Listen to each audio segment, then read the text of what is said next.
Welcome everybody to, I'll change up the introduction a little bit, to our Focus on Eurasia series. This is our last one of the year, but we're already planning for next year. I am Carol Saivetz from the Security Studies program here at MIT, and my partner in crime is Elizabeth Wood, who's in the History department here. And it's really very exciting to have someone who was sort of present at the time. Our guest today is John Sullivan, who was ambassador to Moscow at the time of the invasion of Ukraine. He has served under 5 presidents, and he served for 3 years as Deputy Secretary of State, and then he was appointed by President Trump during the first term to be ambassador to Moscow and stayed on under President Biden until October of 2022. He has written a wonderful book, which I highly recommend. I may as well give you a plug, John. Thank you. Great book. Really interesting, the intricacies of the Russian, I almost said Soviet Russian regime, and who was speaking to whom and what kinds of lines they were feeding to the U.S. Embassy, etc. The story is that we never met before about a half hour ago, but we have a mutual friend who introduced us, and at the time I jumped on the opportunity and I said, please, please, please come to MIT. So here we are, and Ambassador Sullivan will speak for about a half hour, 35 minutes, and then we'll open it up to a Q&A. We also have people online, so we'll be fielding questions online as well. So instead of wasting any more time listening to me, John, please.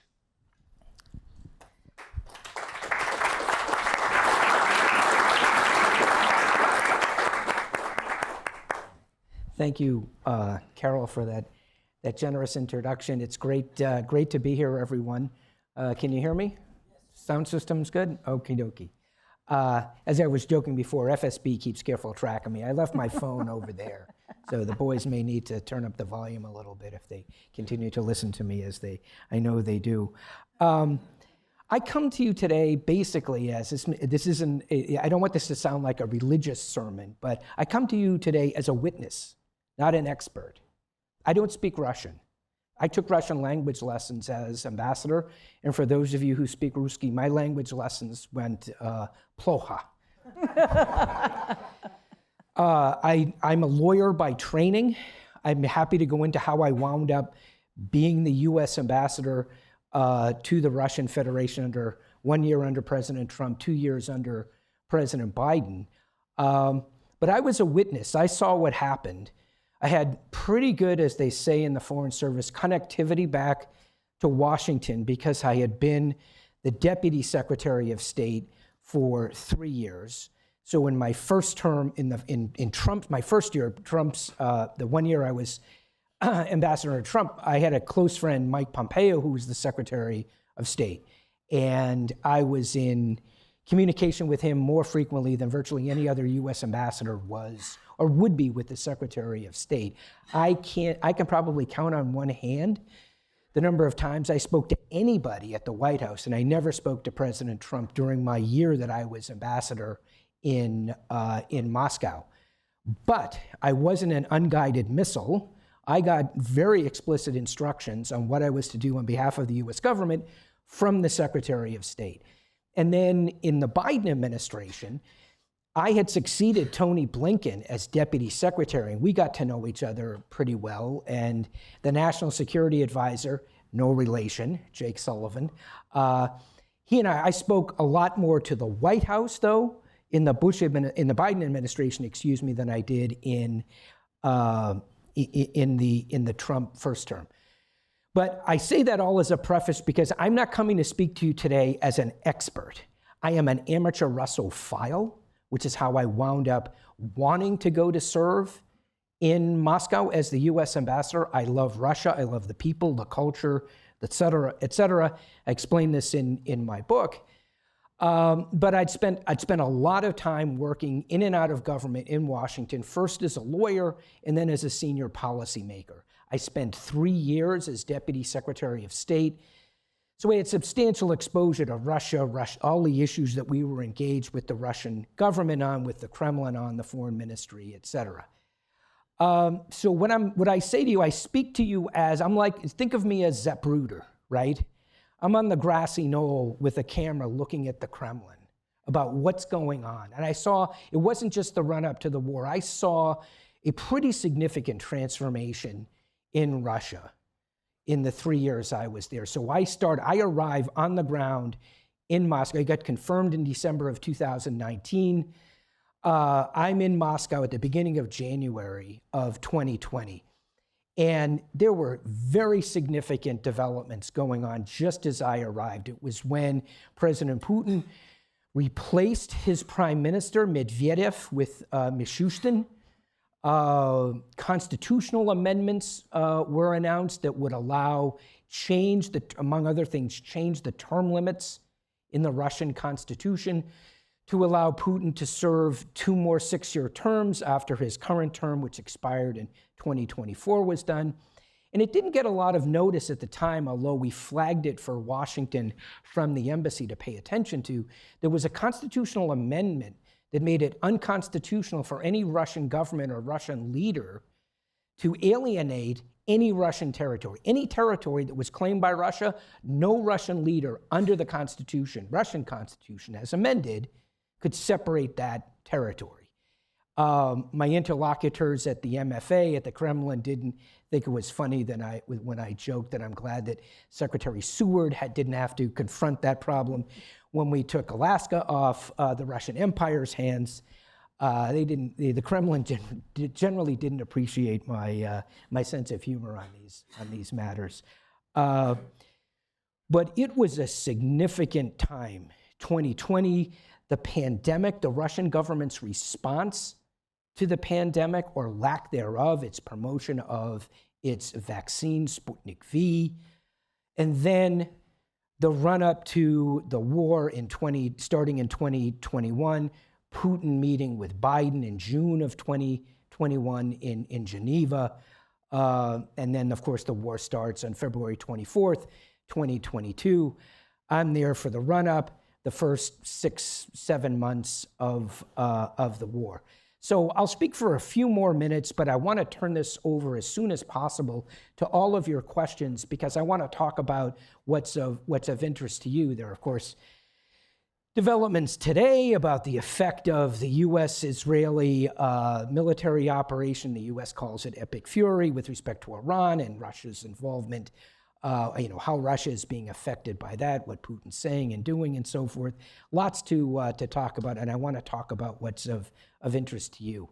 But I wrote this book to convey a message as a witness. This is my film, like Zapruder. This is what I saw, and this was my assessment of it.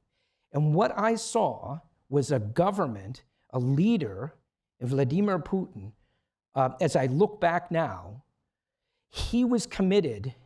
People always ask me, could the United States have deterred Putin from invading Ukraine? And I look back now and I make the following observation. I offer it to you for what it's worth.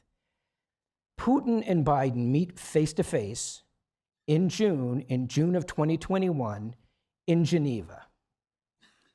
What did they not talk about? Ukraine. They talked about a lot of other things. Biden spent a lot of time talking about the then ongoing withdrawal of the United States from Afghanistan. But neither Biden nor Putin spent any amount of time. It came up in passing. And we know this because in the one-on-one meeting between Biden and Putin, actually it was 1+1, it was Secretary Blinken and Biden with the foreign minister and Lavrov, the foreign minister. There were fleeting references to Ukraine, and we know this because Putin mentions this. So the two presidents meet, they're there all day. Putin has every opportunity, either one-on-one with Biden or in the more expanded group that I participated in, hours upon hours where he could have raised his concerns about Ukraine, and he didn't. But, this is a significant but, the two presidents gave press conferences back to back. They didn't do a joint press like the President Trump and President Putin did in Anchorage, which was really more joint statements as opposed to press conference because there were no questions. But for this meeting, Biden and Putin did press conferences. Putin spoke first. And the first question, and it was a huge audience of international press, Russian state media, just global media present, large number of reporters eager to ask questions. And of course, the Russian government picks, and I forget which of the Russian state media to ask the first question. And the first question, as I recall, was something along the lines of, Mr. President, this is to Putin, Mr. President, Ukraine is obviously the most important thing to Russia, to Russians, and to you. What did you talk to Biden about concerning Ukraine? Now, this is Putin, it's Russian state media, so it's Putin asking himself a question, right? So that's the message. This is the most important thing. And Putin says, you can go look at the transcript. Putin said something like, you know, it came up, and Biden said that all parties should adhere to the Minsk agreements, and if the United States can get its vassal in Kyiv to agree and actually implement the Minsk agreements, which they haven't done, that would be great. But you're right, it's the most important thing for Russia and Russians. And then he goes on and he answers a few more questions, and it's about an hour-long press conference. Ukraine comes up a couple of more times. From the United States perspective, I was actually standing with our president as we're watching Putin on TV at his press conference.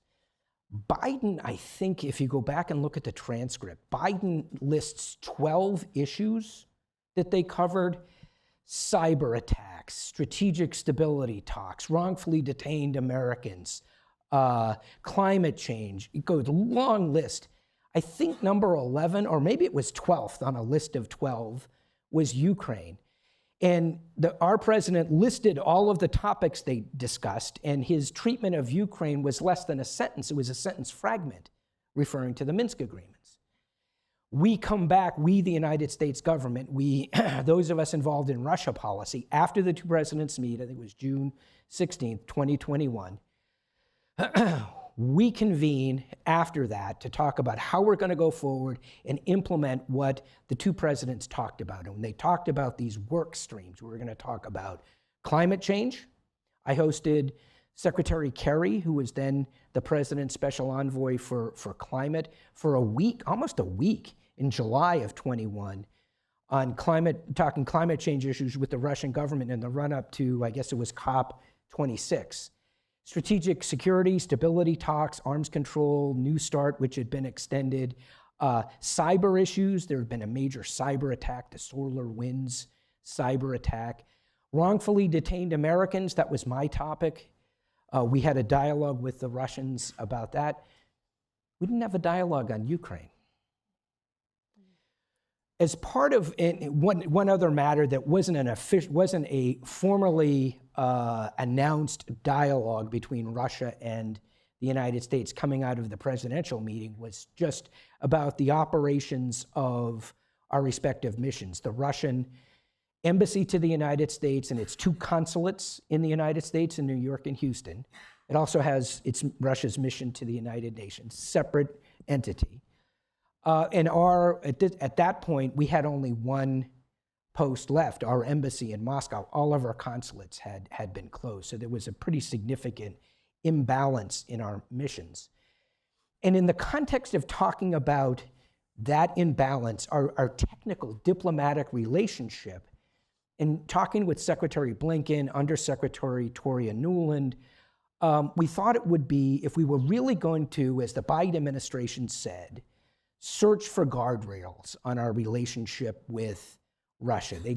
No one was saying, we're pivoting to Asia, we want to focus on the PRC, the pacing challenge, the generational challenge, all of the verbiage you hear. But what they were saying was, Mr. Ambassador, just stick a sock in it, okay? Keep things under control with the Russians, because we get bigger fish to fry. So we decided that if we were going to have to try to reestablish more regular diplomatic relations with the Russians, in addition to addressing the imbalance in the size of our mission in the United States, in Russia compared to theirs in the United States, we wanted to have more senior diplomats travel back and forth. And so I went to the Russians with the notion that, the last time a senior, either the Secretary of State or the Deputy Secretary of State, I never traveled to, I did a lot of traveling as Deputy Secretary, never went to Russia. And we proposed having Undersecretary Nuland come, and I write about this in the book. And it required a little diplomatic finesse because Toria had been sanctioned by the Russian government. So we had to have those sanctions, and they were very careful to say the sanctions on Undersecretary Nuland were being suspended while she was in office and would, of course, revert after she left office. But the Undersecretary came, and she, of course, had as our former ambassador to NATO, former Assistant Secretary for European Affairs, had substantial experience and interest in Ukraine. And the first concentrated discussion I can recall as ambassador at the Kremlin, actually, on Ukraine was Columbus Day weekend of 2021. And it wasn't because we thought a war was imminent. It was because we were trying to reestablish a more normal diplomatic relationship with the Russian Federation. About 3 weeks after Toria and I met with Dmitry Kozak, who was then the Deputy Chief of Staff in the Office of Presidential Administration, somebody who'd been very close to Putin for decades. So Putin trusted him. He was responsible. He was born in Ukraine, Kozak.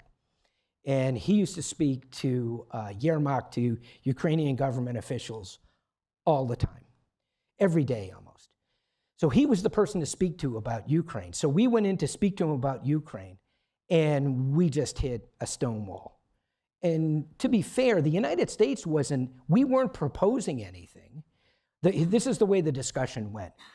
We say, you should engage with the Ukrainians through the French and the Germans. The Minsk agreements, for those of you who are familiar with them, were these two documents that were agreed to after the invasion, the seizure of Crimea, the invasion of the Donbass in 2014-15.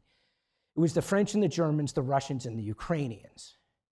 And our position, the US government's position was, this is why what Biden was saying in June, you need to engage with the Ukrainians along with the French and the Germans, and you need to solve this problem in Ukraine that was of your making. Of course, the Russians disagree with that completely, violently, no pun intended. And Kozak's response was, what are you talking about? This is an internal matter for Ukraine. This is between Ukrainians. Trust me, I'm a Ukrainian. I understand this. Russia's not involved in this. We're not going to get involved. That's Kozak's message in early to mid-October of 2021. 3 weeks later, I'm on home leave back in Washington, and I was summoned to a briefing with Secretary Blinken, and it was toward the end of October. And the briefing was by the US intelligence community about their change in the assessment of what they thought Russia would do with Ukraine based on activity that had started really going back years, but it intensified in the spring of 2021, if you recall. And there was debate about, this Russian troop buildup in southwestern Russia near the border with Ukraine. Was Putin going to invade? And the US assessment back then in the spring of 2021 was no. There was a disagreement within NATO. MI6, the UK Foreign Intelligence Service, disagreed. They thought that Putin was going to attack Ukraine. They didn't. But now, by the end of October, our intelligence community, the US intelligence community, completely changed its assessment. And these people are never certain of anything. They've been scared by, a lot of mistakes that have been made in the past. So they never have 100% certainty. But boy, they were as far leaning on this as I'd ever seen, at least in my experience, going back 20 years on their assessment about what Russia was going to do with Ukraine. And they wound up being right. So President Biden sends Bill Burns, who was then director of CIA. He had been deputy as Secretary of State before Secretary Blinken. Bill Burns was deputy. And before that, he had been, in a prior post, he had been ambassador to Russia. He knew Putin. He knew Biden. He was to take a message from Biden to Putin. I was back in Washington. I was asked to travel with him, so I went with the director, and he met with, it was actually a video. It was actually, it wasn't an in-person meeting. We thought it was going to be an in-person meeting with Putin, but he was in Sochi, we believe. But we met with Patrushev, Nikolai Patrushev, former head of the FSB, at the time the secretary of the Russian Security Council, and with the head of the Russian Security Services, Narishkin, the head of the SVR, and Bortnikov, the head of the FSB. And this is another instance when I look back and I think about what we, the United States, what Ambassador Burns said, as directed by the president, and the Russian reaction. So Burns said, we see what you're planning to do. Don't do it. The response of the United States and our allies and partners will be nothing like what you experienced in 2014-15. It will be disastrous for Russia. It will set you back decades. You will destroy Russia if you do this. But we had two mandates from Biden, and these became clearer as time went on. We get closer to February 24th. Do everything we could to deter Russia and support Ukraine, one, but two, don't do anything to get us in a war with Russia. So there was never any mention of supplying weapons, troops, etc., either by the United States or by NATO.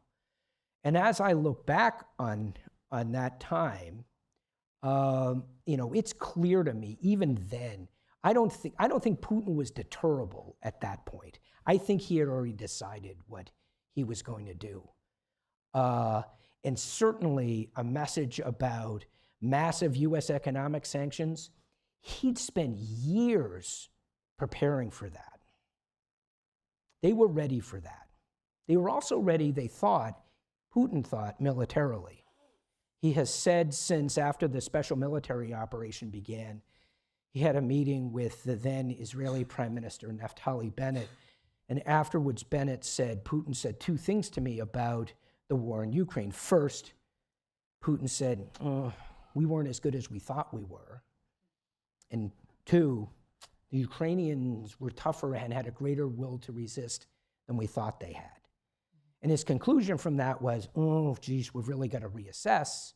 No, his conclusion was, this is just going to take longer.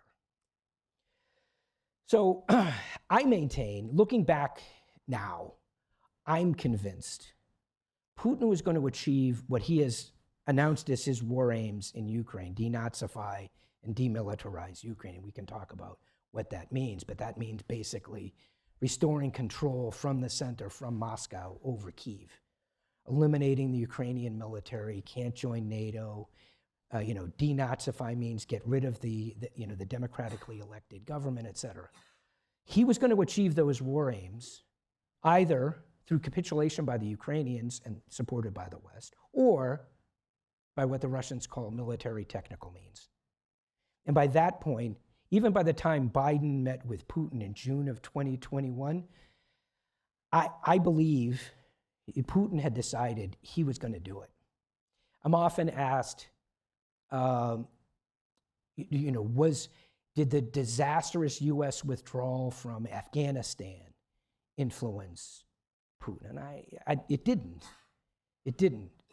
If Burns had come and said, we will provide military support to Ukraine, Putin might have thought a little harder about what they were going to do, but even then, I don't think it would have dissuaded him, and Afghanistan may have had an impact on that calculation.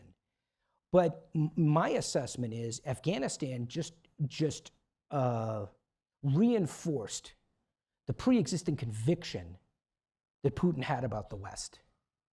And it was articulated by the Russian government.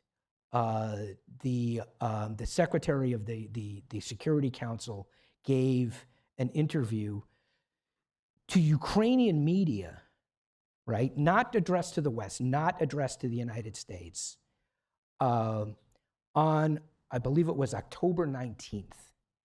And the debacle at the airport in Kabul, at the Kazai airport, was a week later, August 26th. So this was, I mean, things were really bad in Afghanistan at the time, but it wasn't the calamitous terrorist attack with hundreds of people, including US military personnel, losing their lives. But this is the Russian message to Ukraine at the time. Why on earth would you trust these people? Why would you trust the Americans? Look what they're doing, in the midst of doing, to their major non-NATO ally in Kabul. You think they're going to come to your aid if you're threatened in any way? They can't be trusted. It was quite explicit. So I think they had already factored in, what they thought the U.S. response was going to be, and they were probably more accurate than not about how the Biden administration would respond. So it was a charade. It was a kabuki theater of diplomacy from end of October until February 24th. We would engage everyone. This is from the perspective of the U.S. and the West. Everyone from President Biden on down, we would, Biden engages with Putin, Secretary Blinken with Foreign Minister Lavrov. I was talking to both to the Foreign Ministry and to the Kremlin quite frequently, and it was sham diplomacy. It was the Russians created a crisis. Putin created a crisis. In November 2021, he gave a speech at the Foreign Ministry. Every year he gives a speech to Russian diplomats and others who work at the Foreign Ministry. And he gave his diplomats, his ministry, a charge, and specifically to Foreign Minister Lavrov. And that was to negotiate treaties with the West, with the United States, and with NATO that would provide, and pick your favorite expression, there were various expressions that the Russians used, bulletproof, waterproof, ironclad guarantees of Russian security. Because what existed at the present time, in November 2021, Ukraine was an existential threat to the continuation of the Russian state and the Russian Federation. Now, how many months before, in June, that existential threat didn't merit even mentioning to President Biden. What changed between June and November? So we'd go into meetings, and I would engage with, the Deputy Foreign Minister Ryabkov, with Dmitry Kozak at the Kremlin, and I'd ask him questions like, what changed between June and November? And when I say sham diplomacy, here's an example. There were agreed upon talking points for the Russian side, and it didn't matter what the venue was. It could have been, we had our Deputy Secretary of State engaging with Ryabkov, Secretary of State, Foreign Minister, President Biden, Putin, the Russian presentations at the OSCE, at the NATO-Russia Council. The talking points were virtually etched in stone. So when I'd ask a question like that, my Russian interlocutor would read his talking points, and then I'd speak to them the way I'm speaking to you now, prepared, I hope, but not reading from a script. And their response invariably was to look through their talking points, find the one that was most relevant, and reread it. And to give you a sense of the dynamic in the room, particularly at the Foreign Ministry, when I would meet with my principal interlocutor for my 3 years as ambassador was the Russian deputy foreign minister. And I developed a very close relationship with him, including a personal relationship with him. When I would meet with him, he would on any topic, and certainly about Ukraine, he would have a team on either side of him, 3 or 4 to his right, 3 or 4 to his left. We, the United States knew, that at least one, and probably more, of those individuals were nominally employees of the foreign ministry, but they were representatives of the security services. And whatever Ryabkov said to me, that was being carefully vetted by, now I don't want to overstate this, right? Because if I came in and said to Ryabkov something that was wildly inconsistent with US policy, I'd be admonished, or worse, by Washington, right? Because eventually Washington, the White House, the secretary would find out. But it wouldn't be because the FBI and the CIA were seated on either side of me as I was making my presentation, and I'm holding my notes, hoping that I didn't make a mistake. That's sham diplomacy. They create a crisis, and it's got to be resolved immediately because look at what they were saying, the continued existence of the state depended on it. And that led to, the early morning of February 24th. My view was, and I continue to have this view to this day, was, look, Russia's got grievances. I don't want to overstate the case. Russia's got grievances. Putin has grievances, right? We were prepared to talk to them about those grievances, right? But once the troops, the tanks, the helicopters, the aircraft, the missiles crossed the border and started a devastating attack on a country initiated by Russia, we were done. We weren't going to be talking to them about these issues. Now, the Trump administration has reversed this policy. I know you're going to want to talk to me. Everyone wants to talk to me about the Trump administration and Trump's view on Putin, et cetera. I have no influence. No one. Those who were former colleagues of mine who were in the second term, I won't name them by name. Most of them have already been replaced. So no one currently is interested in what I have to say about Russia. But what I would say is, if somebody were still listening to me, and it was one of the reasons why I wrote this book, is we the United States, have to understand whom we're negotiating with, who Putin is, what he's about.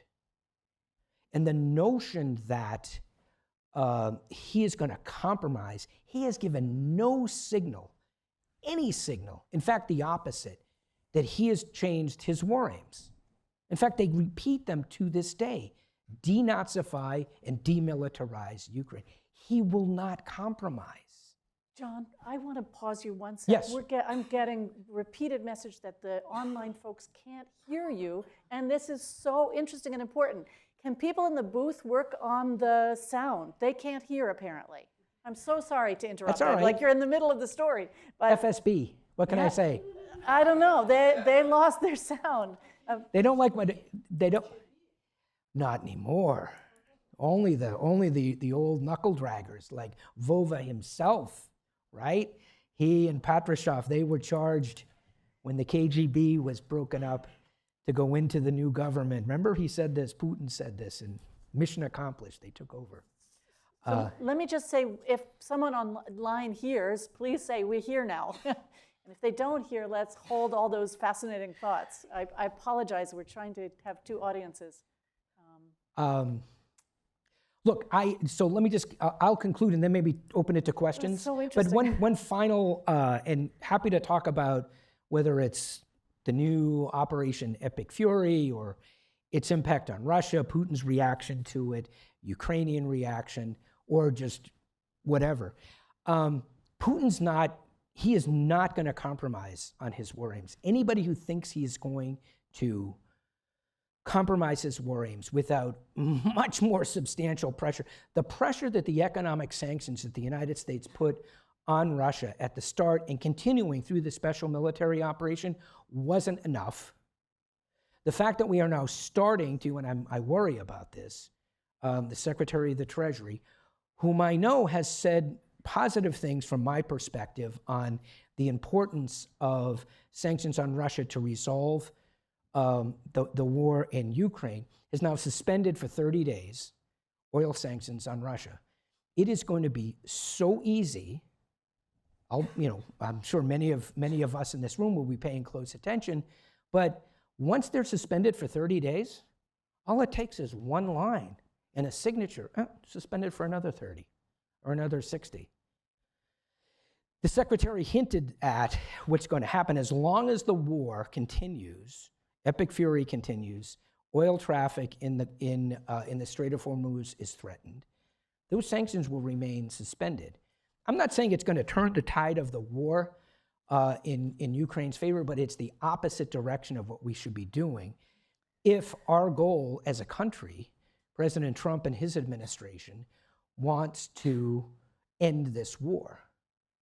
So it's not an optimistic picture I have today, although not all is looking rosy for Putin and his government, and unfortunately, his economy and the Russian people.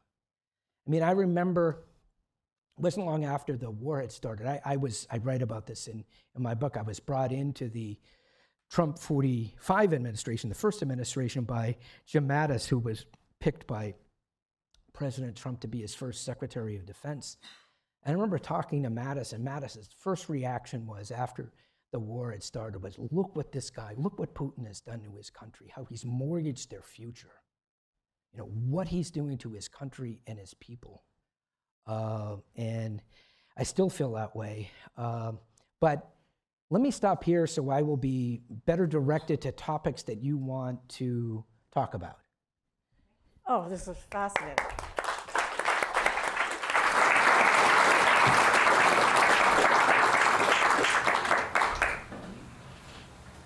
So, you want to take questions? I'll ask a question?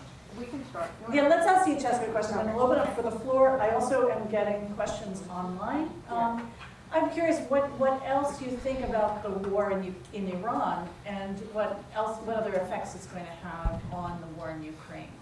So I did a talk last week at this fancy club in DC, the Cosmos Club.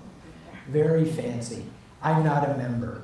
And the fellow who invited me, who's a member, who invited me to speak, said, softball questions for you. Just come. We want to talk about Russia and Ukraine.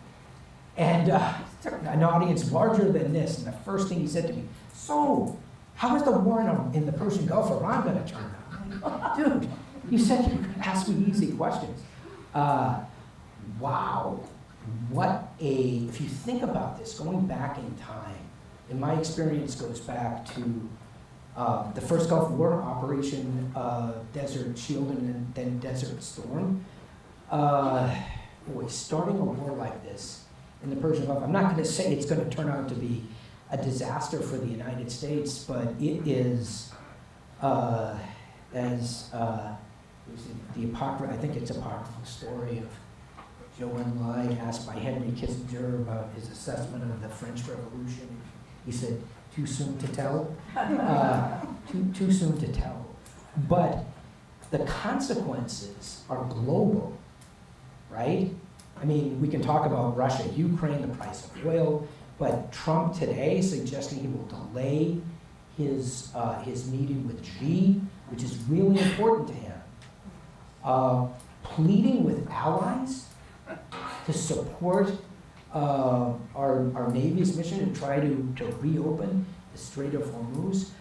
I am a witness. I was there when the administration, the first Trump administration, first started talking about steel and aluminum tariffs back in early 2017.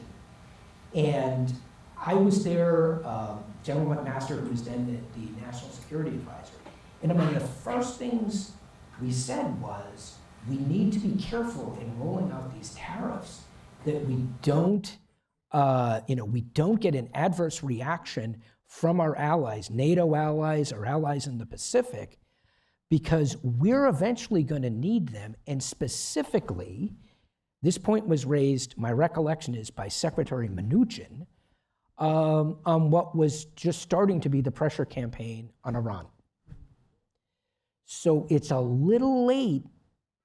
a little late to the ball game to start to realize the value of allies, now and ask them to send their navies, put their navies in harm's way. This isn't a NATO Article 5 self-defense matter. The United States initiated this war. We have attacked Iran. Iran hasn't attacked us. Iran has attacked other countries in the Gulf, hit some of our military facilities. But, you know, it's how this is going to play out. I don't know that this hasn't been. I will say one more thing. I am confident. I've seen reports that the president or his administration didn't anticipate how the Iranians were going to respond. He was briefed, the president was briefed many times in the first term over provocations by the Iranians, including blowing up, putting limpet mines on oil tankers in the Persian Gulf and elsewhere, wrongfully detained Americans, et cetera. He's briefed on potentially the buildup of the Iranian ballistic missile program. He's briefed on solutions, military solutions, as an option. And this was an area where he would always, he of course ruled out, and it was something that John Bolton would be, you know, urging for consideration. And the president would say, and he said this publicly, "You're just trying to get me involved in a war, and I'm not going to do that." Well, now he's done that. But I know when he was briefed before, among the reasons that he didn't want to engage in that military conflict back in 2017, 18, and 19 was the consequences in the Gulf, transiting the Strait, and to our allies and partners in the Gulf. So they knew whether they took adequate precautions or not. I mean, that will be investigated, but they certainly knew about the threat. Let me just add a tag-on question from someone online who asked what you think about Russian intelligence sharing with... Well, I was going to ask an even broader question. What do you think the impact is going to be of the war against Iran on Russia, Ukraine, the whole question of the Shaheeds, and Ukraine now offering help to the other Gulf states and potentially to us, as well as the question that Elizabeth started to ask about. I mean, it just suddenly, it's all one big operation in a way. That's why I say it has far-reaching consequences, right? It's not just about Iran, the Gulf, the threat to our Gulf allies, to Israel, et cetera. It has much bigger global impact, specifically on Russian support to Iran, to Tehran. My reaction, I've said this publicly, is I would be shocked if they weren't. Think about this. Who now remembers the Afghan bounties issue back in 2020, right? And I am a bipartisan critic on Russia policy, and this was both Trump and Biden mishandling this. So you should explain it because we may have younger people. So in 2020, and again, a weakness in the U.S. system, people feel free to leak freely, highly classified information. There was a highly classified information concerning what we thought was a program by the GRU, which is a section in the GRU. The GRU is the military intelligence component of the Russian Ministry of Defense. The GRU was working closely with the Taliban in Afghanistan to kill, providing support and a bounty for Americans killed in Afghanistan. It became known as the Afghan bounties scandal or Afghan bounties matter. And but at that point, it was the bridge from my being deputy secretary to becoming ambassador, and I was briefed on it as deputy secretary, and of course continued an intense interest in it as ambassador. There was a lot there. And here's the reaction by President Trump and candidate Biden. Trump says, the Russians said they didn't do it. They didn't do it. I mean, why would they do it? You know, he just said the other day to the Fox reporter who asked him about providing intelligence information to the Iranians, it's a stupid question. It was a stupid, asking me whether the Russians are paying to have Americans killed in a stupid question. They're not doing it. Now, at the time, I was heartened by President Biden, who said, this is candidate Biden, who's getting security briefings, by the way, as candidate Biden, previously for 8 years, been vice president, knows Putin. And Biden says, well, here's the distinction. You elect me president, I will hold. We can't deal with a Russian president who has American blood in his hands. By God, I will hold Putin's feet to the fire. I will confront him over this, right? He becomes president, and on January 20th, he very publicly, he gives a list of matters to the intelligence community, to the new Avril Haines, the new director of national intelligence, to investigate cyber attacks in the United States, election interference, and Afghan bounties, the Navalny case. He's got a whole list of big problems we have with the Russians. One of them is Afghan bounties. And it was discussed publicly. I'll just say what is known, what has been disclosed in press reports. You go back and look at it. There is a case that can be made, drawn to dead Marines in Afghanistan, right? So this is a serious thing. And Biden has said he is going to hold the Russians accountable. And so he's tasked the intelligence community to investigate and come back and advise him. Now, the intelligence community is all over this. And other things as well. Cyber, solar winds, election interference, all this. So it all gets kind of mashed together in February, March, and April. And we impose early on sanctions because of the poisoning of Alexei Navalny and his arrest when he returned to Russia in mid-January of 2021, right before Biden was. We imposed sanctions on that. We imposed sanctions for solar winds, for election interference. And then there's kind of a mumbled, there's not unanimity or consensus in the intelligence community about bounties. So, and then the voice tails off. Nothing is done. Nothing. Exactly what Trump did. And if you want to know why, Putin thinks the United States is a feckless North American giant that can't get out of its own way and won't hold Putin and his government to account. That's a good example.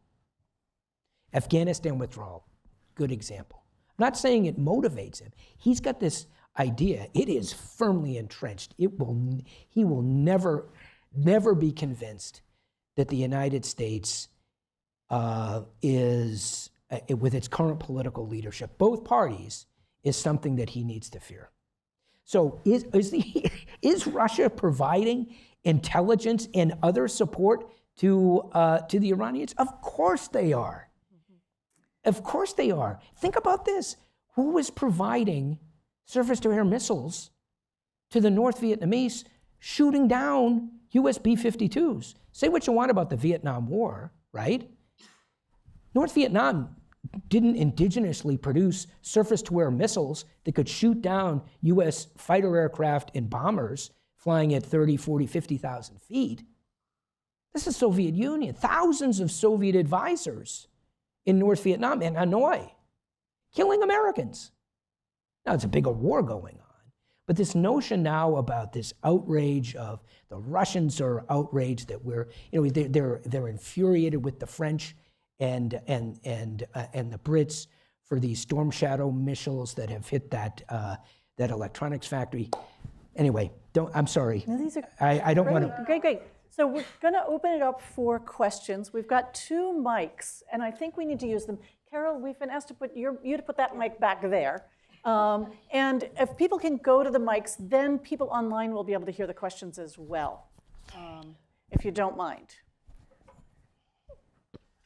There we go.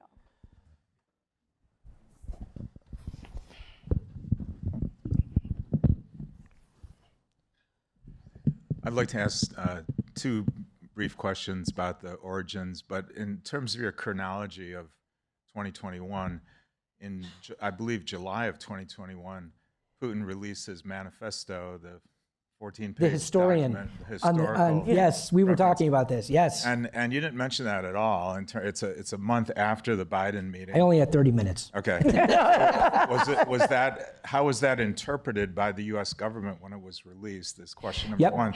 And then the second question relates to 2014 and the U.S. failure to really respond to the Crimean invasion and its precedents, particularly, the honoring of the Budapest Memorandum. This is sort of an essential part of the strategic agreement to denuclearify Ukraine. Probably costs the United States any further progress on de-escalation or of strategic nuclear weapons. Why would any country do it after we fail to even recognize our and that point agreement? has only been reinforced year after year since. So I'd like to kind of hear both perspectives. Thank you. So I'll try to be brief on the second question first. There was, not in public, but an admission to me by they were then senior Biden administration officials who had been more junior Obama administration officials, who said to me in the lead up to the special military operation, we're not going to make the mistake that we made. And Biden himself I've heard him say it. I don't know that they've said it publicly, but they've acknowledged that was a big mistake. Big mistake. But any idea why it happened? Or why how it happened back then? Yeah. Oh, I was in private law practice, and all I can tell you is what I learned when I'm in government and then in the Biden administration was regret that they had. There was a sense, I got this, and it wasn't necessarily about about Ukraine. It was it was part of what I talked about, this failure to understand who our adversary is, and I should say enemy because that's the word that Putin uses for us. He's been at war with us for a long time. I would attribute it to that they didn't realize, this was like the border dispute between India and the PRC, right? Skirmish it. This was a much bigger thing, which leads to your second point about the article that he wrote. I think it was July 30th, right? For me, because I was steeped in Russian propaganda, and I will defer to the professor since that's her area of expertise. Putin's weaponizing, his twisting of history, and it's pervasive. It is amazing how. I'm sure I'm old enough that my father, his brother, were World War II combat vets. I have memories of they and their shipmates, talking about the war. But today, people today in the United States, World War II, we had a brief period of, the Greatest Generation in the 90s, Band of Brothers. That is a vivid, hugely important matter to all Russians now, right? The Immortal Regiment, for those of you who are familiar with it, which started indigenously. It wasn't promoted, it was hijacked by the state, but it didn't start with the Kremlin. So that's this phenomenon that developed across Russia, Moscow, cities across Russia, where people would come and march on Victory Day on May 9th and hold photographs of their relatives, grandparents, parents, etc., who had fought and or been killed during the Great Patriotic War. Now, Putin hijacks that particular, the Immortal Regiment. He's hijacked that. And in fact, the person who came up with this idea first has lamented the fact that the Kremlin has hijacked it. When I saw that article, I thought, you know, this is my daily life here in Moscow is this. I tried to push back. I was saying to the professor, I tried to get the embassy to make, to have an event. They always wanted to have events to commemorate with the United States milestones during the Great Patriotic War, which means the war in Europe, not in the Pacific. That wasn't a war. My father, who served on a submarine in the Pacific, would have disputed that point. But I wanted to, for example, celebrate March 11th. Anyone know what March 11th is? This past March 11th was the 85th anniversary of Roosevelt signing the Lend-Lease Act. In 2026 dollars, roughly $200 billion in equipment, fuel, ammunition, trucks given to the Soviet Union, to the Red Army. The Russians didn't want to talk about that. They would go so far, and I'm providing you examples of how history just permeates the discussion there, and it's weaponized by the Kremlin. I went and spoke there's a Holocaust museum and memorial in Moscow, and on Holocaust Remembrance Day, I went and I spoke, and it was among my first public events. It was in major public events. It was sometime in January, early February, and the date corresponded with the particular date that the U.S. Army, the U.S. military, liberated a concentration camp. And just as a rhetorical device, I mentioned that. I did cite the great sacrifices by the Soviet peoples, by the Red Army, but the fact that I had mentioned, I can't even remember now which camp it was and the date. Why? Just think about it. This was newsworthy for the Russian government to say that I need to learn my history because the Red Army liberated more concentration camps than any of the Allies. Just briefly, the question was the article. The U.S. government's response to Putin's manifesto. Yeah. What was the response of the U.S. government to the July 30 manifesto? I don't know there was any. And why is that? We in Embassy Moscow were saying this is of a piece with their using history as a cudgel against Ukraine. We were in the midst of establishing guardrails. A historical monograph about Ukraine going back 1,000 years. What? We're there to talk about solar winds, election interference. You look back on it now and it fits into the march toward war. But if you had asked, the administration back in, they were so distracted by Afghanistan, for example, if you think about it, right? There wasn't, and we had marching orders from the president. We had these work streams that we were to work on. And, there was criticism, not necessarily at the highest levels of the US government, but certainly by historians of Putin rewriting history. But it just wasn't, I had a dog-eared copy of it on my desk in Moscow, along with the long telegram, among the two things that I were on top of my piles.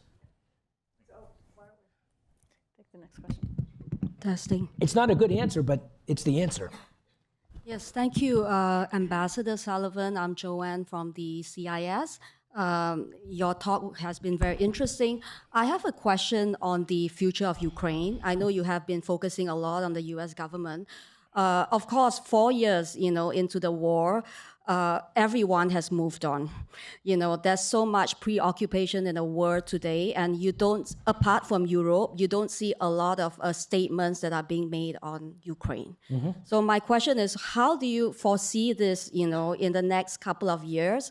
And, would there be a point, that Ukraine is going to lose the war?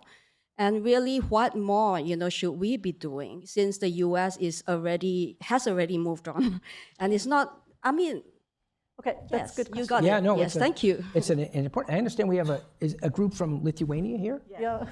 So what I would say is, and I learned this when I was Deputy Secretary of State, our Eastern European allies, Lithuanians, Latvians, Poles, Czechs, etc., they were already at war. They would tell me in 2017, 18, when I'm traveling to Prague, Riga. I never made it to Vilnius, by the way. I'm sorry, I'm still looking to go. It is a beautiful city. One of their major goals was to convince us that they were already involved in a hybrid war with the Russians. The farther away you get from Russia in Europe, the less immediate the threat seems. But after February 24th, we had the then German Chancellor's Zeitenwende speech. I mean, it was. I started to hear more from, foreign ministries I'm ambassador, but talking to my colleagues from, Her Majesty's ambassador at the time and the French and German ambassadors. I think that Europe has a much better sense of what the threat is. There are a lot of people in the United States who know what the threat is, including members of Congress, including Republican members of Congress, whom I speak to a lot. I'm often wheeled out to speak to Republican members who are struggling with what they should do. My hope is that the Ukrainians have demonstrated such a resiliency with support, what little support they're continuing to get from the United States, but with more support from European countries and the EU, that Ukraine will continue to be able to resist the Russian onslaught. It's really a shame because in the first few months, January and February of this year, if you look at the statistics both on the Russian economy and on the battlefield, I mean, in February, Ukrainians actually regained territory from Russia, in large part because Starlink was shut down for use by the Russians. But the resiliency of the Ukrainians was something that confounded the U.S. government, U.S. intelligence community, as convinced as we were that Russia was going to invade, we were equally convinced that Ukraine was going to collapse, that they'd never be able to withstand the onslaught from the Russian military, and that was as big a surprise as any. I remember sitting in my office at the embassy, and it was, I forget, I got it from our public affairs office, and I think it was on YouTube.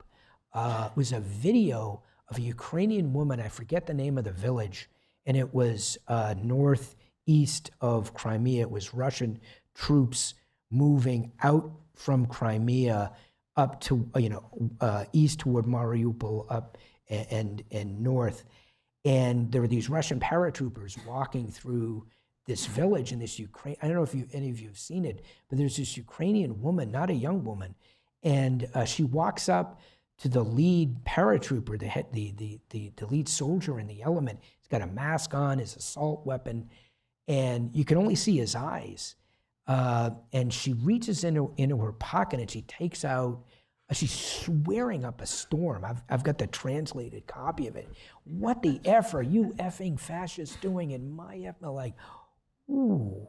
And then she holds up a fistful of sun seeds. The sunflower is the Ukrainian flower. She holds up this fistful of sunflower seeds in his face and says, here, put these in your pocket. So when you're killed and buried here, something good will come from you.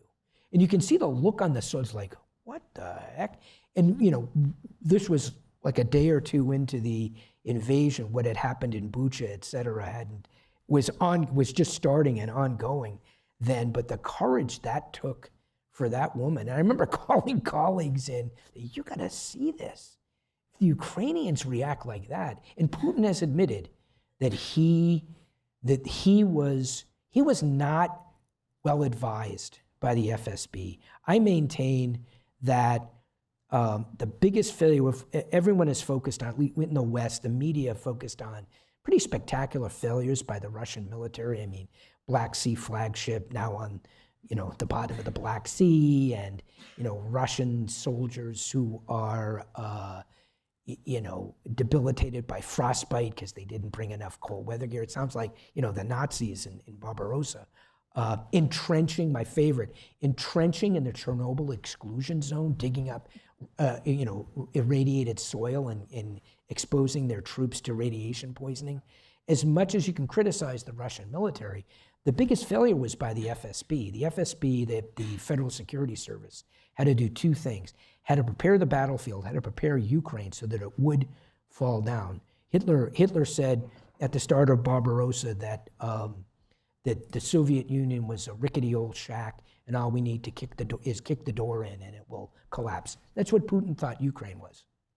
And the FSB was to make it so, and he had given billions, dollars, not rubles, billions to the FSB to make it so, to literally prepare the battle space so that bridges and other infrastructure that the Ukrainians would need would be blown up, and vice versa, that the Ukrainians wouldn't be able to blow up infrastructure that the Russians need, et cetera. Didn't work out the way they had planned. So that was one failure. They didn't prepare the battle space. But even more significantly, Putin was told that, the Russians were told that the Ukrainians won't like it, but they won't have the heart to resist. And they were so wrong about that. So, and that's Putin's, he is of the FSB. That's really, the Czechist, the Czechist in him. The organization with which, in the Russian government with which he's most closely identified, politically, emotionally, let him down, misled him. And people say, well, Putin only wants, it's just a symptom of, the Russian system. You don't want to go in and tell the boss bad news. It was worse than that from the FSB's perspective, because Putin had given them billions of dollars to undermine Ukraine.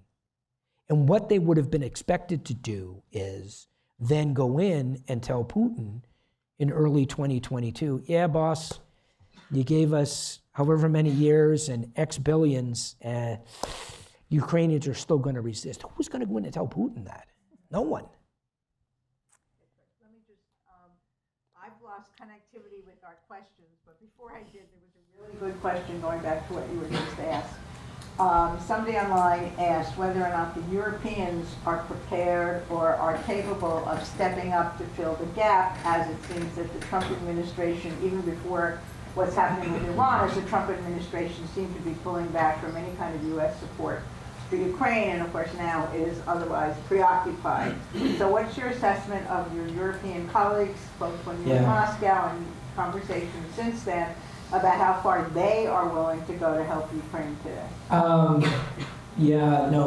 It's really the most important question for Ukraine, because, as I've told my Ukrainian friends, they can't count on the United States. I don't. The short answer to your question is I don't know for sure. I'm skeptical that the Europeans will be able to organize themselves. Just take as an example with Hungary, and there are elections coming up in Hungary, but Hungary and Slovakia are able to block important moves that the EU wants to take to support Ukraine, whether it's on loans or using Russian assets, et cetera. So, it's going to have to be individual countries, Germany, the UK, et cetera, not the EU, unless there are more political developments. But I guess what I would say is my view is similar to what I've gotten the sense from Ukrainian colleagues, both here in the United States and back home, is there is a real fatigue in trying to plead their case with the West and with the Europeans, and I feel their pain. Got another question here. Yeah, thank you, Ambassador Sullivan. I'm Paul Knott, a former British diplomat, also in Moscow at some stage. It's actually a kind of a variation or a follow-up from the question that just arose. So for going back years, obviously lots of our American friends, everybody across Europe and other places, President Zelensky have tried to persuade President Trump that Putin is the problem, Putin is a threat, not had consistent success, I would say, to put it slightly mildly. So that, well, sort of first part of the question, even at this late stage, any tips, any suggestions, if there's anything else worth trying? Tried hard truths, tried flattery, tried groveling.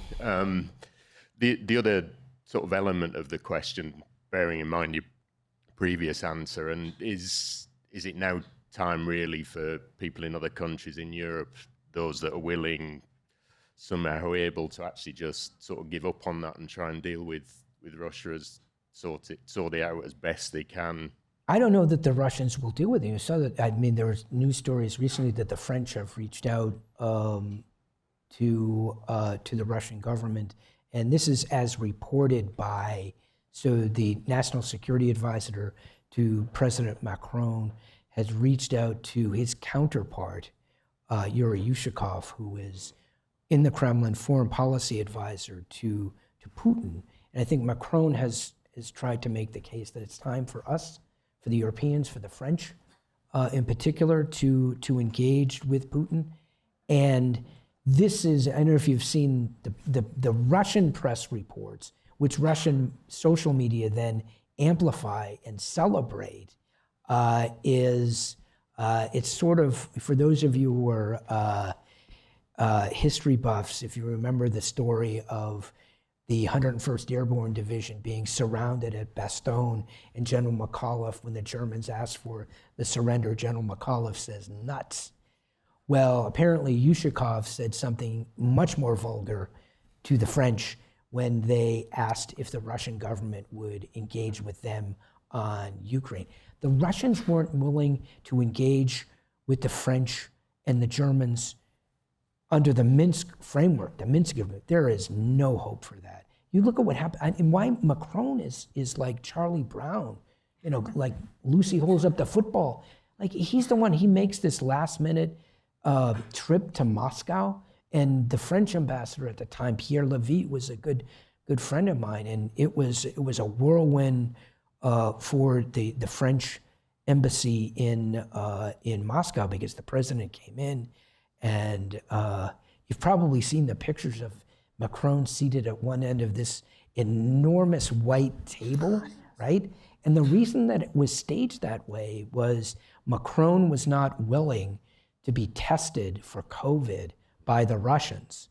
He would provide a French test to certify, and the Russians said no good. So they made a spectacle of it. He was basically humiliated.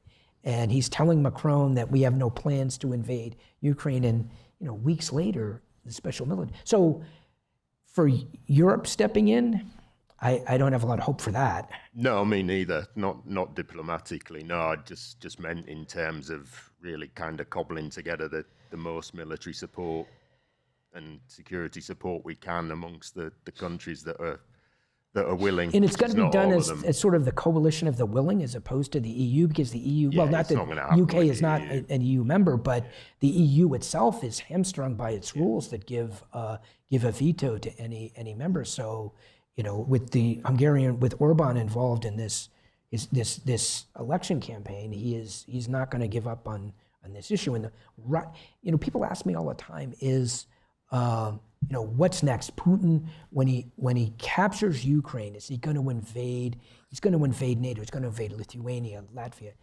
So my view is, first of all, until the Ukraine situation gets real, he's got enough military problems. But I think deep down, he doesn't think he has to do that. He thinks NATO's going to fracture on its own.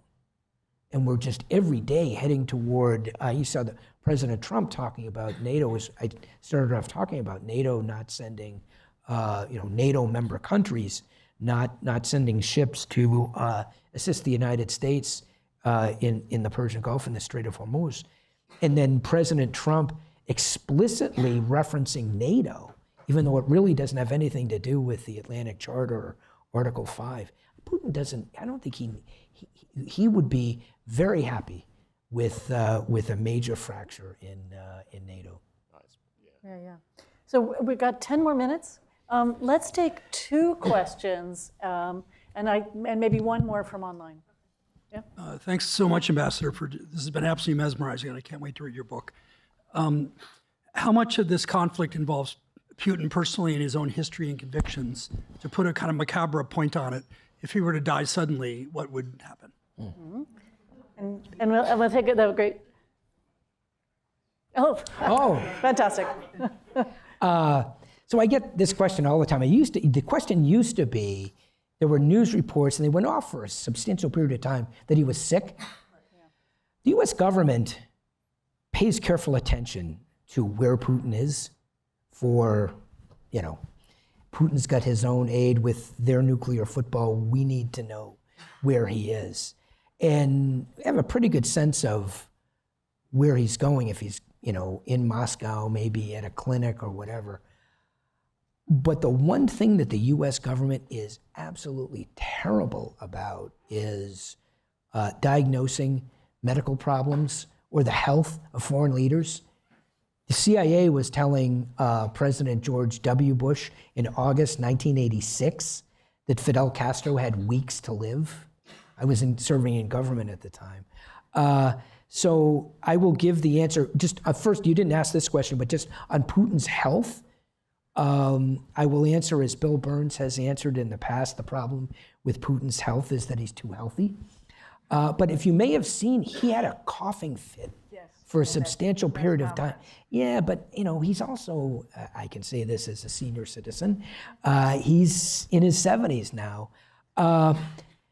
But I don't know that replacing him, whether it's natural causes or otherwise, it's not just about Putin individually. Yes, he's driving this, right?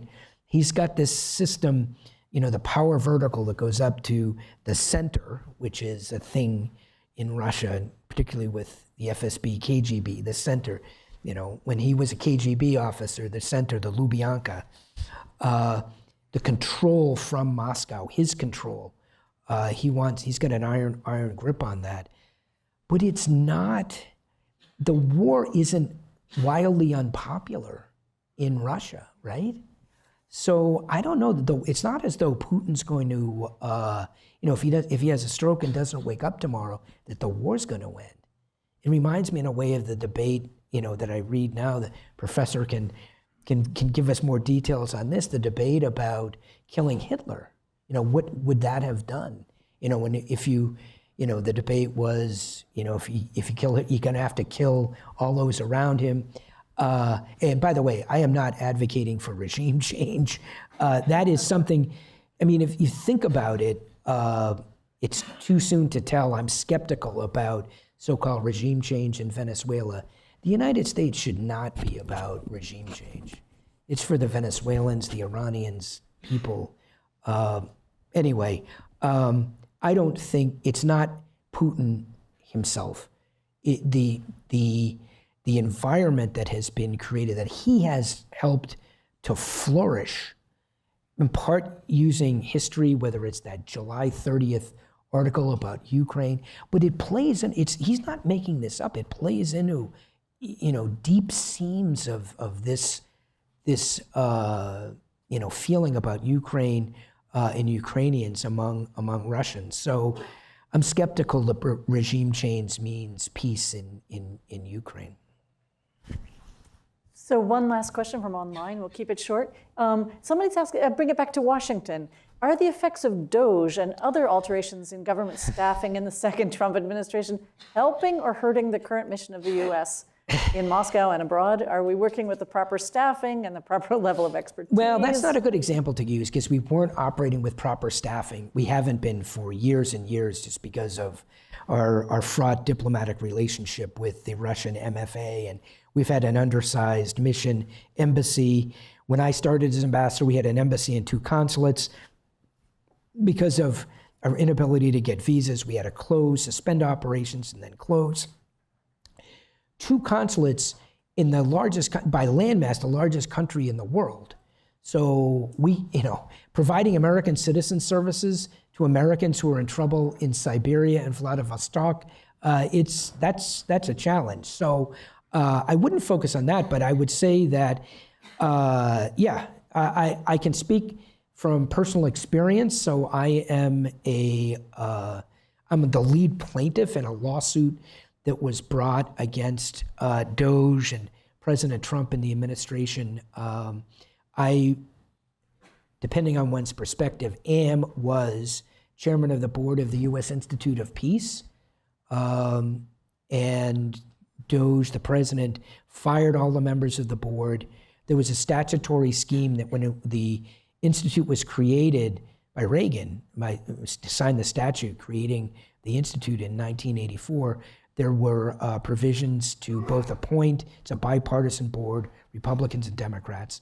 I was picked by Senator McConnell, but to fill a Republican chair, but it's a presidential nomination, so I was nominated by President Biden and confirmed by the Senate last year, actually, late 2024. And Doge just completely fired us all. We've filed a lawsuit. It's now pending in the U.S. Court of Appeals for the D.C. Circuit. But they've taken what was the shell of the U.S. Institute of Peace, now the Donald J. Trump U.S. Institute of Peace, and it's now housing the administration's Board of Peace. So when they met in Washington, they met in this building. It gets complicated legally because the Institute had both private funding and some taxpayer appropriation. So in any event, it's having an impact on me personally, and I know for my colleagues at the department, there are so many, not just embassies, which are extremely important to have a confirmed ambassador, but the offices that have senior bureau officials or acting heads who, it's very tough. I again can speak from experience because when Secretary Tillerson was fired at the beginning of March of 2018 until Secretary Pompeo was confirmed at the end of April, I was the acting Secretary of State. It's hard to do a senior job in an acting capacity, engage with foreign governments. No foreign leader, no foreign minister was going to treat me as if I were actually the Secretary of State. Deputy Secretary of State isn't, I'm not saying that I wasn't able to do my job. It's just, it's hard to really do the job well in an acting capacity. And because of I think people would think of it as Doge, but it's a larger undertaking by the administration to depopulate, particularly the civil service and the foreign service. And that, in the manner that it's been done, disestablishing USAID, we can debate, and I was all for reforming foreign assistance.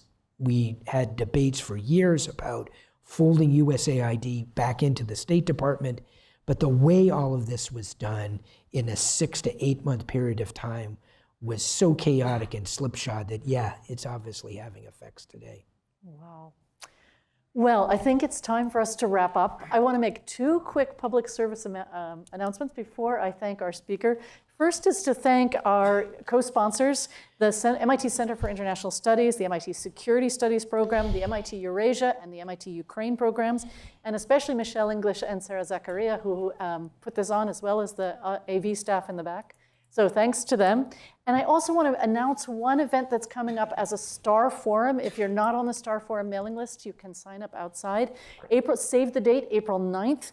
David Miliband, who is currently president of the International Rescue Committee and former Foreign Secretary for the United Kingdom, is going to be speaking with John Deutsch, MIT's own civil servant and physical chemist, as the moderator on April 9th at 5 p.m. So definitely look to that. It'll be, I don't know where, but in Building 45. But the most important thing is to wrap up and say thank you very, very much to Ambassador Sullivan. This has been absolutely fascinating. Thank you.